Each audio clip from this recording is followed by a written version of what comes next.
These ain't glorified prison stories, man. These is lived experiences. Welcome to the Swang Low Podcast Show, Do Rock Creep.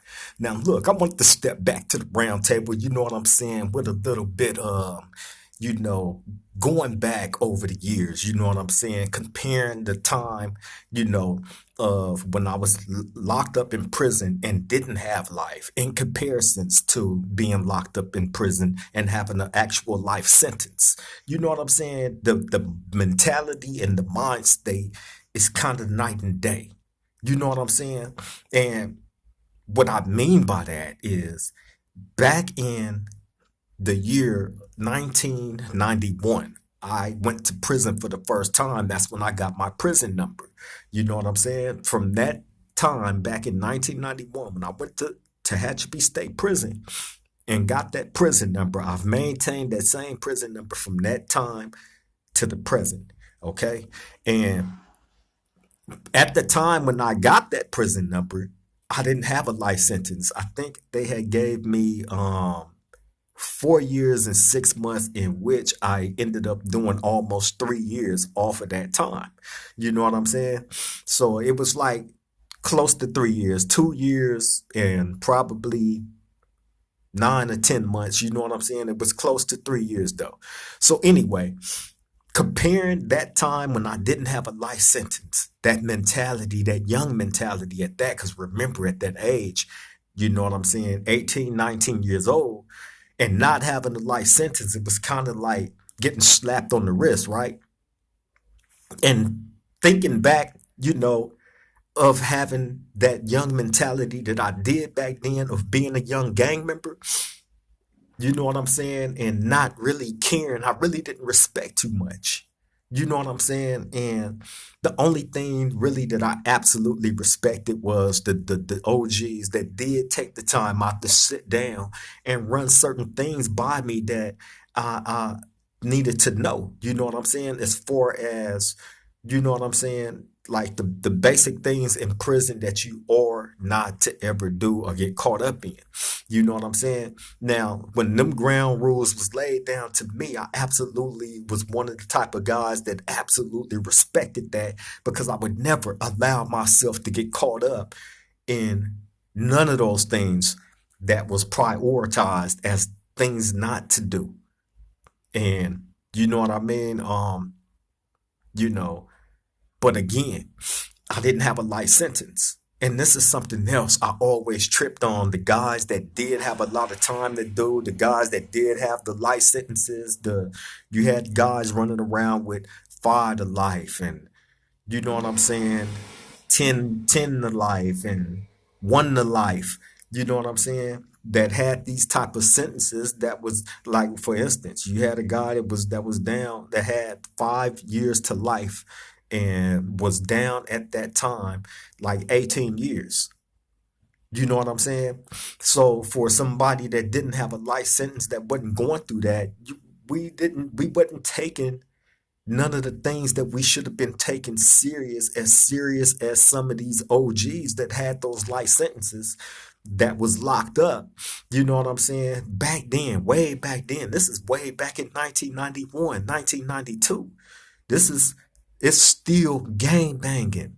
It's still full court press when it come to gang banging in the prison system. You know what I mean? And the times, of course, compared to now than how it was back then, is night and day. And maybe now that I'm a person that has been up under a life sentence in prison, right? Now see things the way that them OGs did back then, because they had been through everything that you can go through physically, mentally, emotionally, spiritually, anything that you could think up as a prisoner of having a of life sentence, anything that they was going through back then. We, of course, wasn't feeling it because we had a young mentality and we didn't have life sentences. You know what I'm saying? We had like a couple of years to do. And I think back on them times of being young minded and having the mentality that I did back then, of not even thinking up ahead of the possibilities of even having that much time to do and being in prison and looking at some of them dudes that I was around and really, really soaking in, you know what I'm saying? What I would I want to introduce that into my life? I wasn't even thinking that far ahead when really I was given a cheat sheet on the whole game right then and there. You know what I'm saying? And I can't blame that on nobody else but myself at the end of the day because I guess that's a part of life, you know what I'm saying, that I wasn't willing to accept or embrace at that time, being that I was young. I was at that time 19, 20 years old, you know what I'm saying, entering my first year in prison and going through the things that I had to go through, you know what I'm saying, and picking up along the way the appropriate game. You know what I'm saying? But also still not knowing the thing, well, taking advantage of the things that I should have been taking advantage of, like being around all those dudes that had the life sentences, that had the 3 years to life and the 5 years to life that was down 18, 19, 20 years at that time, way back then. You know what I'm saying? So I looked at that and I was thankful that I wasn't up under that.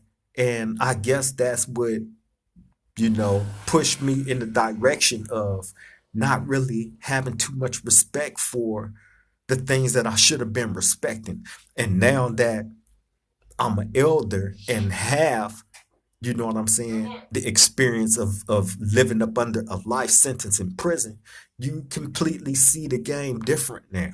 You see the game from both sides. You know what I'm saying? You understand the mentalities a little bit more, although,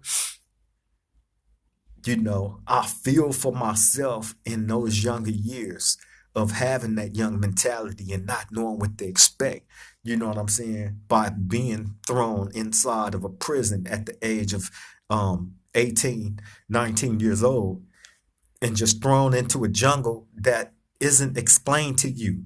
We didn't have OGs that sat down with us and schooled us back in them days and gave us a complete walkthrough on what to expect if you happen to go to prison. We didn't get that. All we seen a lot in a lot of cases, I know for me, I never had the opportunity to sit down with none of my G's and discuss prison. I only seen when they got out. You know what I'm saying? On swole, you know what I'm saying, with the long hair. A lot of niggas was wearing perms back then and jerry curls, you know what I'm saying, or wearing French braids, you know what I'm saying. And I just seen, dudes go get locked up, get out on swole with the long hair, you know what I'm saying. All the females wanted them in the turf. All the homies wanted to be around them because, you know what I'm saying. They made it look like it was, yeah, I went and did that, got out on swole, you know what I'm saying, bigger and badder than ever. You know what I mean? That was always glamorized, but actually giving, you know what I'm saying, any game on, hey man, look, this is what you got to expect if you take this fall. You know what I'm saying? It ain't peaches and cream. You know what I'm saying? Like you're really giving your life away. You're really giving your freedom away. And you trading your freedom to be told what to do, when to do, and how to do it. You living under, really, whether you realize it or not, a couple of different conditions. The conditions of CDC and then the conditions of the unwritten rules of prison, you know what I'm saying, that you are expected to live by. Either live by or die by. One of the two. Nobody is ever bigger than the program. You know what I'm saying? So that's why I look at social media the way that I do. You know what I'm saying? Like, we have to be able to contribute something of worth, you know what I'm saying, back to the community because, you know what I'm saying? And hey, I'm not telling nobody to, you ain't got to stop doing whatever you're passionate about doing. Even if you're passionate about gangbanging, it's all about how you do it, what you gonna give back to your community to show that you care rather than destroy it. You know what I'm saying? Tear down and take away businesses from it. You know what I'm saying? And make people's families move up out of it to a whole completely different district. What are we doing to encourage our people to move back to some of these communities? You know what I'm saying? Put some businesses. Let's focus on putting businesses into these communities if we're able to do it. Let's build these communities up rather than destroy. That's all I'm talking about. If we are able to do it like that, if we can't contribute like that, anything of positiveness, you know what I'm saying, that you can contribute no matter what it is. You know what I'm saying? Contribute it. What harm is it going to do? What damage is it going to do to anybody brand of putting something positive in the atmosphere rather than something negative? You know what I'm saying? Focusing on tearing down another man or woman to try to get to the top. If that's your mission, if that's what you out to accomplish to get to the top, it's a way you can do it without having to tear down the next person. You know what I'm saying? Again, like I've told y'all before, I'm gonna continue to say it. I don't bring nothing to this round table to tear down nobody. You know what I'm saying? I give firsthand accounts of certain things that I've been around, seen, or has something to do with in some way, shape, form, or fashion. But it's not to tear down nobody else. You know what I'm saying? These are just truths that you would never hear had we not the opportunity, you know what I'm saying, and the platform to be able to voice these things to y'all accurately. You know what I'm saying? And of course, I know there's still things that I need to work on myself. You know what I'm saying? That I work on every day. I heard somebody say, well, how you talk and how you present yourself is everything. That tells us everything we need to know about you and how you're going to perform in the free world. Again, well, if that's what y'all, or you know what I'm saying, dictating how I'm going to relate to people in the free world once I'm on the other side of this camera by how I talk. Again, I don't feel like I have to utilize big words. You know what I'm saying? I don't feel like I have to, go above and beyond to try to get a point across. I talk to the people at this round table like how I talk in everyday life.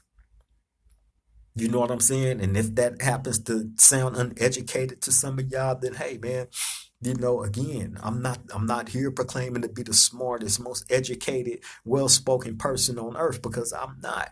Like I said, I'm still working on myself.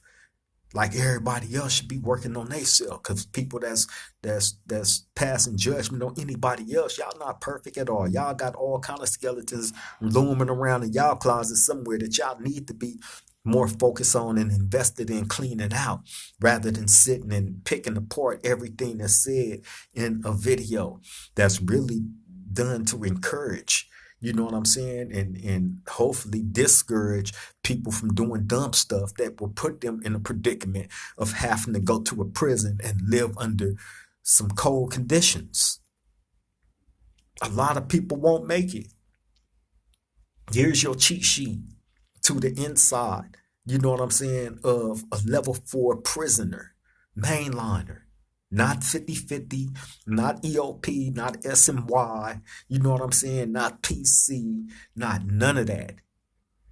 You know what I'm saying? Not none of that. Level 4 general population, mainline. You know what I'm saying? And again, living up under the conditions of having a life sentence, thinking back on when in my younger years when I didn't have a life sentence and was still in prison functioning the way that I was, is night and day. You know what I'm saying? Now I understand all the rules, all in and out, everything that comes with being in prison. You know what I'm saying? And if you've been through half of the things that I've been through, you know what I'm saying, living under the conditions of level 4 maximum security lockdown prison, and seeing real wars, you're not quick to put yourself back in a war environment like that. You know what I'm saying? So you will definitely, most definitely stay on top of everything that's going on, and you're going to support what's right and going to be completely against what's wrong. Period. You know what I'm saying? And, I remember in my younger years of not really caring about too much of nothing. I was just thrown in that jungle, man. And you know what I'm saying? I felt like it was expected of me to perform, you know what I'm saying? when it came time to for my car, you know what I'm saying, and you know, being respected, you had people like myself and others, you know what I'm saying, that contributed, you know what I'm saying, to the cause of that car and the structure we was up under and what we was pushing. You know what I'm saying? And didn't have a license, didn't even care or thought about even collecting more time or, you know what I'm saying? There's a number of things that could have took place when I was young back then and didn't have a life sentence. I could have caught a case that could have gave me a life sentence. I could have caught a life sentence in prison. That can happen. It's happened to many people. Dudes being there 5, 6 years, you know what I'm saying, and then got sentenced to 10 years and end up catching a stabbing on somebody, you know what I'm saying? Bam, that's attempted 187. And you can get a life sentence on that, or better yet, it ain't even got to be an attempt. It's all out 187. You know what I'm saying? Hey, they finna refile. You finna get charged with that hot one, and you can end up with a life sentence that you caught in prison, and you only had 10 to do, but you caught a new case in prison, a stabbing. That's happened. You know what I'm saying? When I tell y'all those stories about those cases that I caught, I really had to go back to these courthouses in these foreign cities, and they was really trying to give me new life sentences stacked on to what I already had. And that's another thing. When you got a life sentence, you don't really trip on catching cases like that and them trying to stack time upon you, because your mentality is already, I already got this to do.